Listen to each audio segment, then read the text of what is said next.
Chicken షాప్కి వెళ్ళి chicken తెచ్చారా? ఇది $1,000,000 క్వశ్చన్. ఏంటక్క అడుగుతున్నావు అంటారు. చికెన్ షాప్కి వెళ్ళి చికెన్ తెచ్చుకోక ఇంకేం తెచ్చుకుంటాము అంటారేమో. అది కాదు నేను అడిగేది. మీరు అంటే ఆడవాళ్ళు ఎప్పుడైనా మీరు ఎవరైనా వీడియో చూస్తుంటే చికెన్ షాప్కి వెళ్ళి చికెన్ తెచ్చుంటే కామెంట్ పెట్టండి. నేను ఫస్ట్ టైం అండి చికెన్ షాప్కి వెళ్ళి చికెన్ తెచ్చాను. మా ఆయన ఊరు వెళ్ళాడు, మా చెల్లెలు వచ్చిందనమాట. మాకేమో చికెన్ తినాలనిపిస్తూ ఉంది.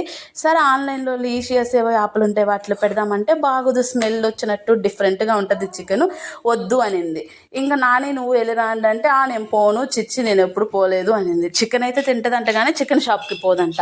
నేను పోలేదులేండి, నేను ఎప్పుడు పోలే, అవసరం రాలేదు. కానీ ఫస్ట్ టైం వెళ్ళాను. ఇంకా నాకు చాలా సిగ్గు అనిపించింది. ఫస్ట్ ఏమో డూమ్డామ్ వెళ్ళదా, ఆడవాళ్ళు వెళ్తారు అని చెప్పాను. కానీ వెళ్ళిన తర్వాత ఎప్పుడెప్పుడు తీసుకొని బయటకు వచ్చేద్దామా అనిపించింది. స్మెల్ కూడా చాలా డిఫరెంట్గా ఉంది. అక్కడ ఏం బాగాలేదు. వచ్చిన తర్వాత చికెన్ తింటున్నా అదే గుర్తొచ్చింది.